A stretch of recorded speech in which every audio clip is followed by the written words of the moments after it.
So, ladies and gentlemen, man, joining them on the hustle is a young lady who proves, man, that a lot can happen in a year's change. Man, you see her galloping across the charts. Make some noise one time for Megan Thee Stallion. Hey, y'all. Yo, everybody couldn't see it, but she gave us a mini Zoom twerk right there.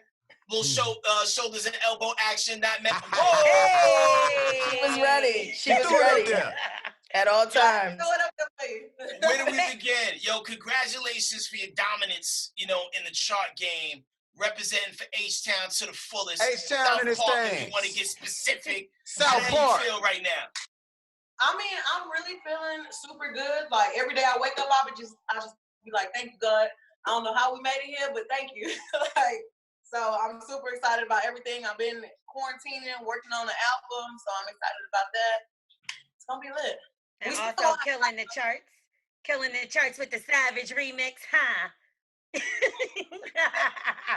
Like your tears were our tears when you found out that Beyonce definitely jumped on that, because being from H-Town and having, you know, one of the most notable people in the history of Houston, you know, next to Sam Houston, the actual person that the city's named after, like, damn, like Beyonce jumped on your record, gave you bars. Didn't just give you raps, gave you bars and hung in there.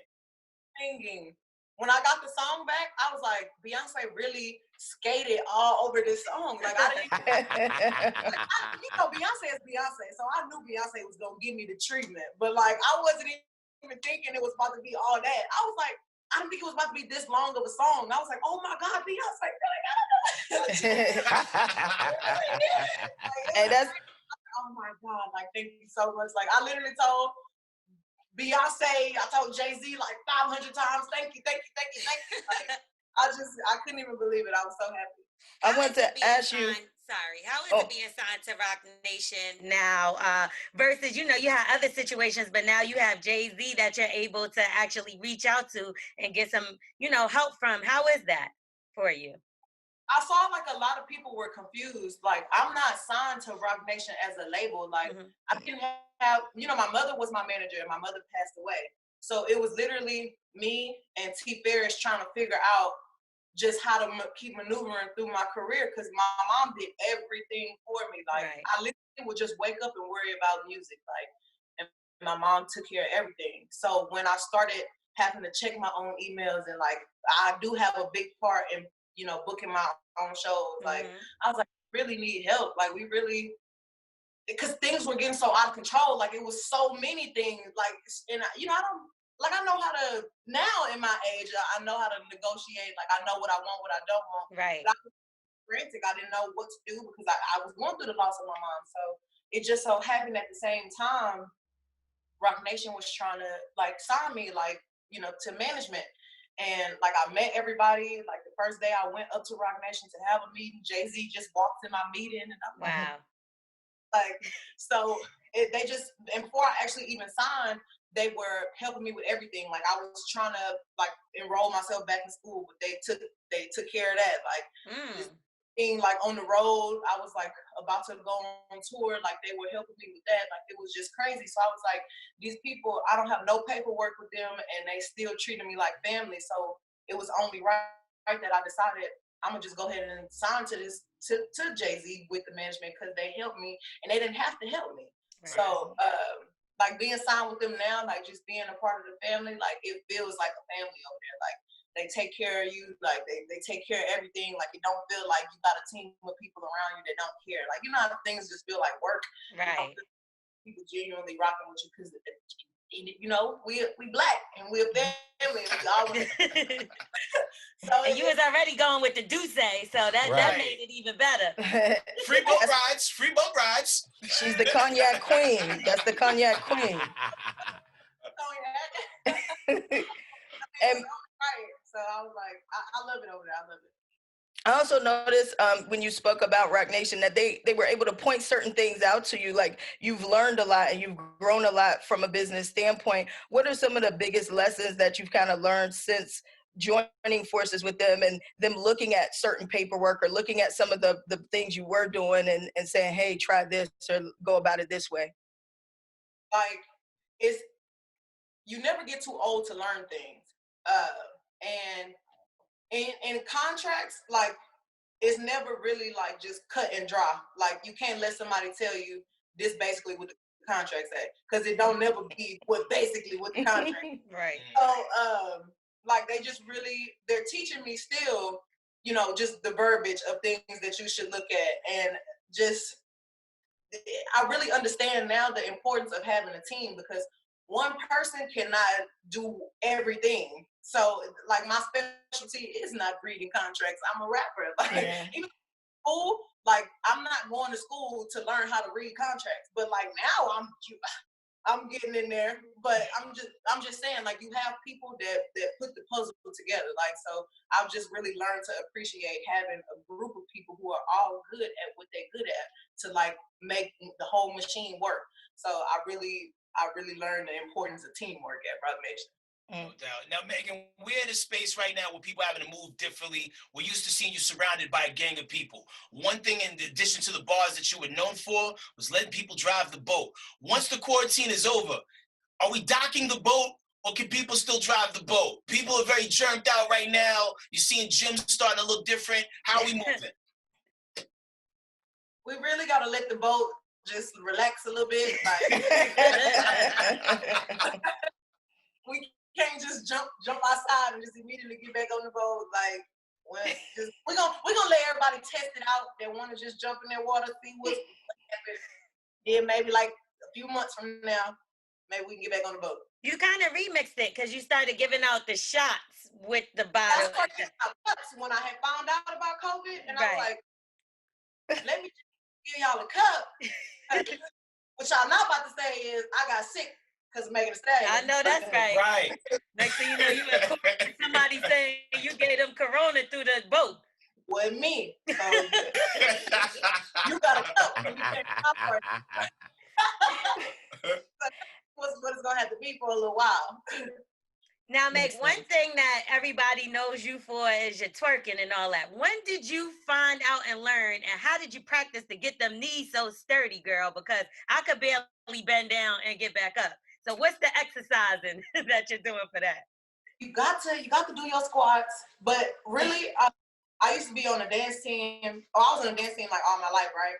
So in I want to say elementary, I was kind of bad. Like, it wasn't even that I was bad, but I used to talk a lot, and I used to get in trouble for talking a lot.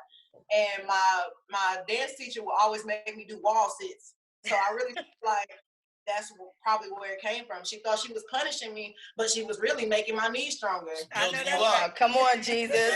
Come on, Jesus, with the testimony. Now that there is a testimony. All the ways. So you.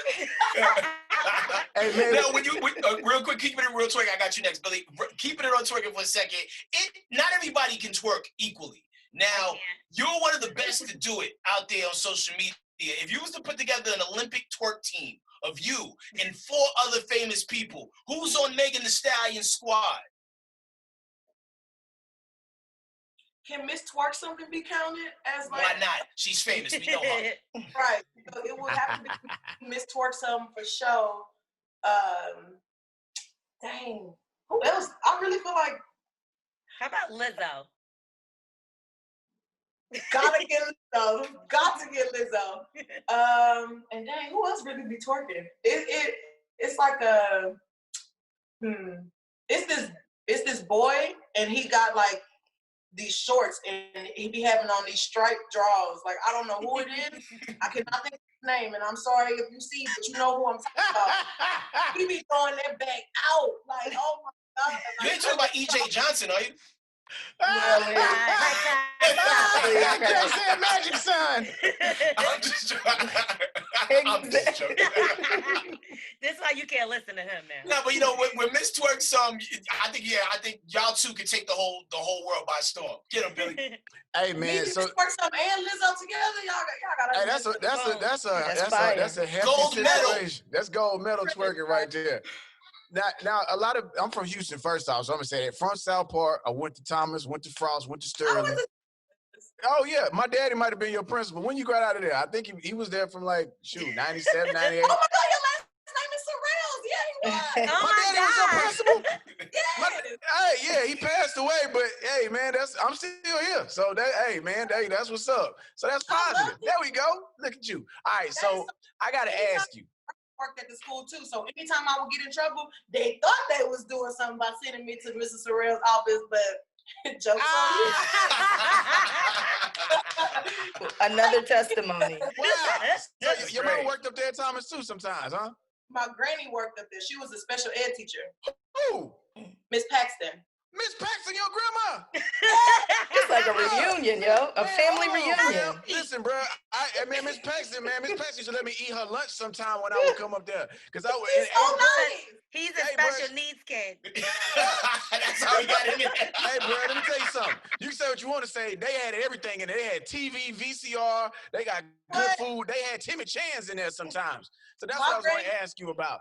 I know you get down in that kitchen. So since this quarantine been on, 3 things, if you could teleport them from Houston to you directly or from anywhere to you directly, what are your food needs that you got to have? I know some Timmy Chan's, some chicken and rice is in there. What else is in there? I'm not going to lie to you. I just told T. Ferris, I was like, Ferris, I really want to go to Houston just because I want to go get a wing dinner. Like, I really. With the gravy on there. Got to have that gravy on there. No gravy. But like. Gravy. And the pepper steak from there. That pepper steak fire. They don't know what we talking about. We they don't know. Y'all don't.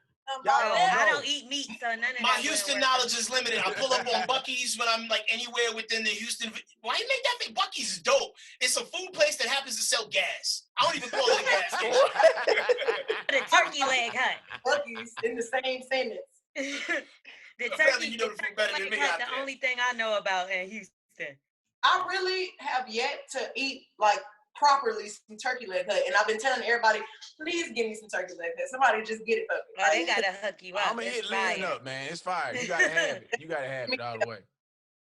All right, so let's talk about Legendary, your the show that you have coming on HBO Max on May 27th. I'm so excited about this because this is about the ballroom scene and all that. And to be honest, I didn't know much about it until I watched Pose.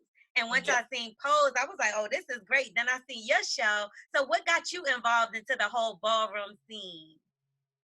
So I have a few friends that would talk to me about ballroom, but I never experienced it in real life. Like I had never seen it. I didn't know anything about it. So when they came to me and they were like, Megan, we want you to be on the show. I think it'll be really great. Your personality is dope. I was like, well, yeah, I do want to be on this, and I would like to be a part of something like this because ballroom is not mainstream. Right. So to be a part of a show that could possibly like really take it there, like I was just so honored that they would even want me to be a part of it. And I met so many great people, like me and Naomi are like Wonder Woman. We're like best friends now. They're just performing their ass off, and I'm like, dang, y'all make me really want to work harder. Like they so passionate about everything they do. Like I just can't wait till everybody see it because this show was life-changing for me because just watching everybody that was a part of the show like come from their struggle and then make it here and then go so hard to win, like I'm like, you know what?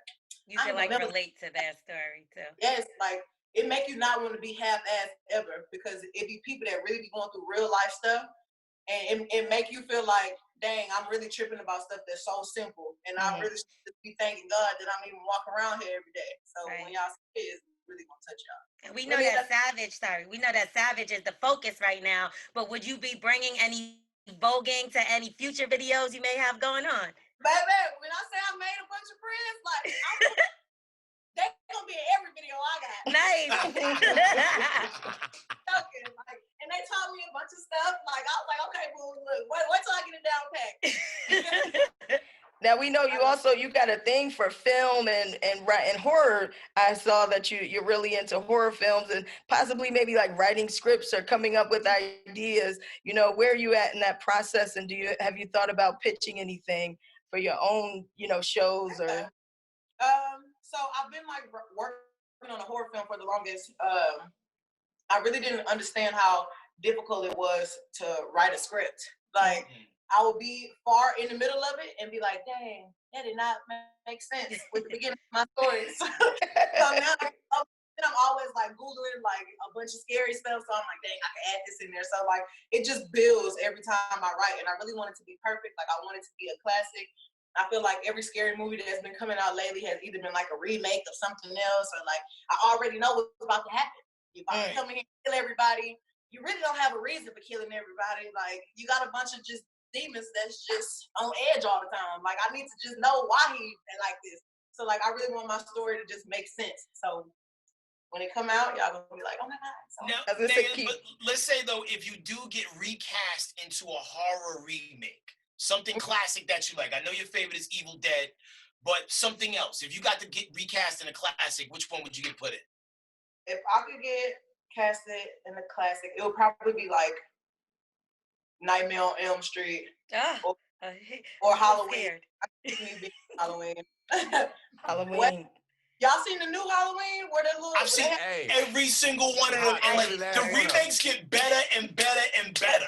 So funnier, like, but it was cool, but it was funnier. But like, I'm like, okay, how many times can we? They rebooted the story a lot because then they'll be like, yo, these couple sequels didn't really matter anymore, so we'll scrub them and we're bringing Laurie back. I feel like there was one where she actually got killed, but that didn't count anymore. So right, I don't like that. Like, I don't like that. You can't be switching the universe up that many times. They remade Jason, and Jason was in space. I was like, what is this? No. I watched that one for the culture. Now, you know they're about to come out with Scream, I think Scream 4, Scream 5. Could you see yourself in Scream 5? I think it have to be 6 because I think 5 is with, what's her, the girl from American Horror Story, with the Emma, that's her name? Let me double check that because I think y'all got me with all these scary movies. Yeah, I don't thinking about them. Mm-hmm. Jordan Peele is like scary as hell to me. I tried to go see Us, and I was like hiding. I fell asleep. No, Scream 5 is officially the one they're making right now. 4 was the one that had the girl from that show you talk about. Scream 5 is the one they're about to start making. You would be a shoo-in for that. We need to put, whoever putting that together, y'all need to put me in there. Like, but you can't kill me. Like, I was gonna say, what would your character be? What would you want your character to be? Who would you be? I'm not a Scream girlfriend or something because I'm not about to die. Like, I want to hear your scream, Meg. Like, what's your horror scream? And then the thing is, I'm not gonna scream. Like, you're not screaming. Are you gonna give us like a fearful twerk? Genuinely, this is me. I'm not even joking. When I get nervous or a little scared, I laugh a little bit because it's just it's not funny. It's just like, oh my God, like, you know what I'm saying? Or either I'm really quiet and I just take off, like, because I don't even want you to know that I'm here. Like, if you scare me, I just gotta go. Like, okay. So I'll be the quietest one in the scary movie. Okay, theater of the mind, Megan. Dude comes out of the closet. He has a knife. Knife is up, and he's about to hack at you. And action. Those are good reflexes. Very good reflexes. You was out of there. That was literally be a gas, like. You would think she's dead, but then she comes back at the end of the movie and saves everybody. Maybe. So LL Cool J do it in Halloween. I think H2O it was. Okay, so you know how like in what's it called, Texas Chainsaw Massacre, right? So the dude, one of the dude gets free, and he know his friends is in the house. He could go out the door. He could leave, but he go save his people. I don't know. Like, I would feel bad. Like, if my friends is easily savable, I got to save you. Gotta save you.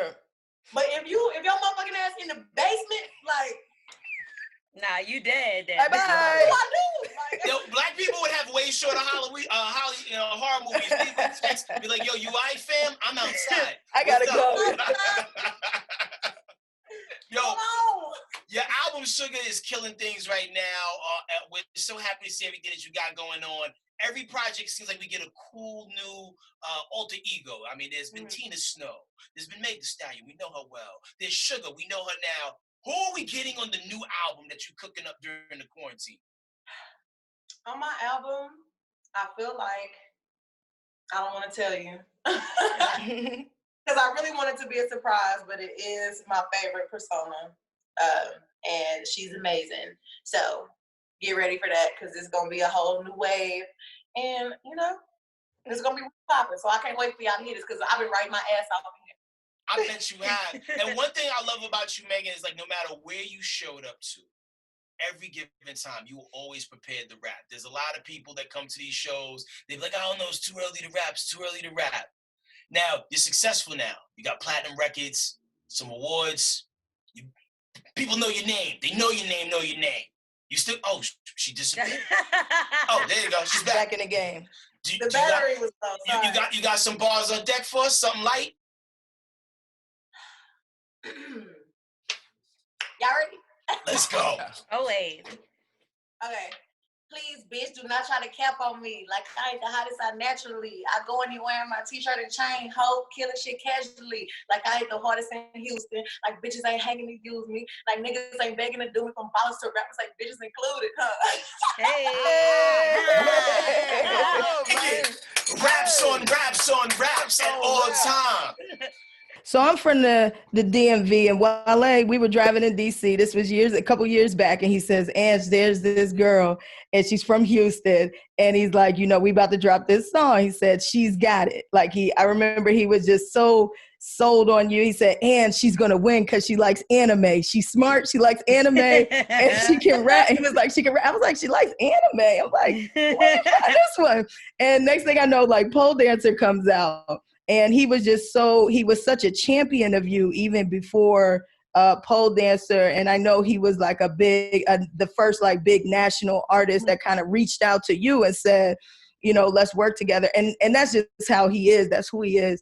Can you speak to just your progress from that point? Like, where you were at that time? You were kind of like, your dreams were kind of coming into fruition, manifestation was happening, and then you're in there with Wale, and Pole Dancer happens, and then that gets on the radio, and it just kind of, to me, it just starts, it was like the spark that really went going. Yeah, it just was like wildfire for that. And again, it's crazy because it went from like him just telling me like, this girl is next. I'm telling you, and Wale is never off. He's good with like finding artists before they blow. Like, can you speak to just that, how that experience just shifted your career at that point? Yeah, so everybody know I'm from Houston.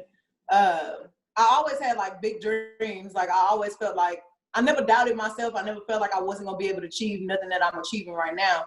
But like, to actually be in the mix and like doing it is still super mind blowing. So like, coming from then, I was doing ciphers. I was just freestyling on Instagram. I had just put out a mixtape. Like, and one day somebody calls and they're like, yeah, Wale want to do a song with you. Like, I was in California. He was like, yeah, Wale want to meet you. I was like, Wale. Like Wale? It was like, yeah. I was like, hell no. Like, not Wale. So I pull up to the studio, and you know Wale, he in there.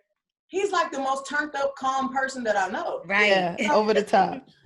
He's like in there drinking wine and like just really bobbing to his music. And I walk in and he's like, oh, and I'm like, ah. Like, I couldn't, like, he greeted me like he already knew me. So he starts playing songs, and one of them was Pole Dancer, and I'm like, this is the one I'm gonna get on. Like, so then I recorded the song. Immediately we recorded the video, and me and him have been like besties ever since. Like, we ain't never stopped talking. Like, the communication was always there. Like, he's just so cool, and like, it's just me like growing into Megan Thee Stallion right now. Like, while I have always been somebody that's in my corner, like, I'll call him and be like, this is happening to me, and I can't believe this is happening to me. What's going on? And he'll be like, just need to calm down.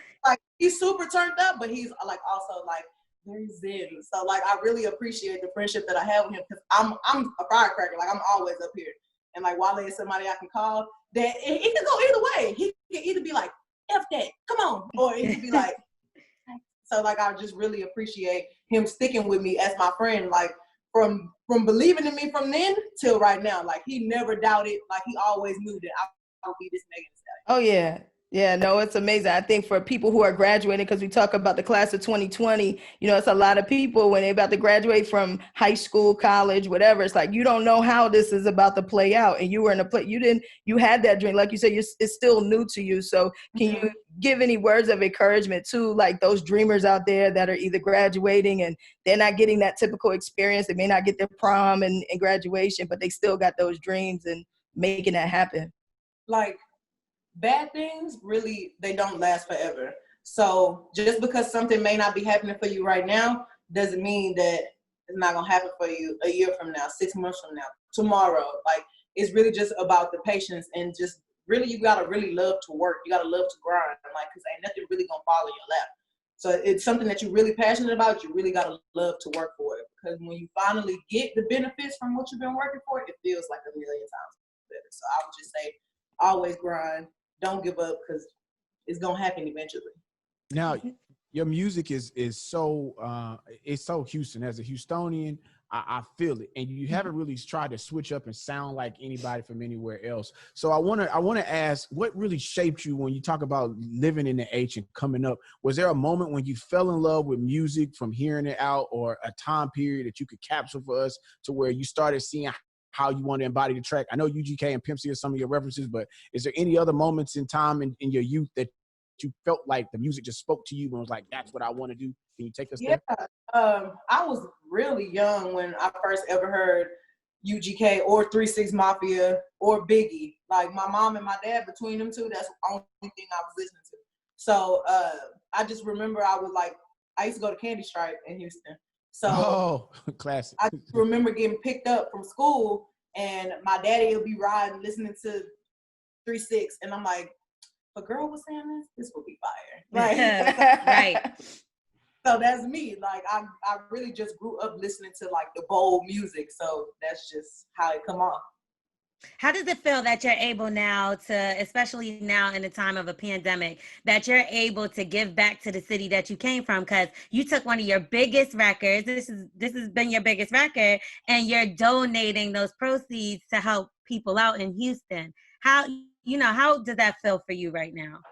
I feel really good, because I've always wanted to do something big for my city. Like, I've always wanted to give back to a city that just gave me life. Like, you know what I'm saying? Like, that's where I come from. Like, I always just wanted people to know Megan from Houston, and she repped that shit for real. Like, right.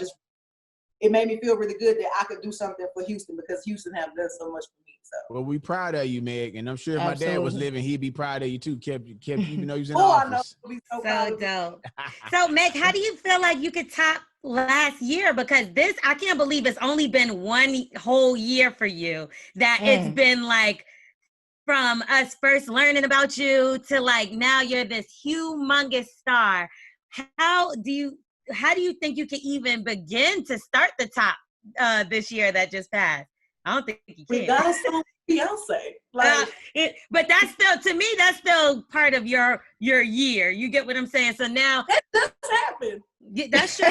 That's true. We already topped it. You can't top that right now. Hey, we now 2019 was lit for sure.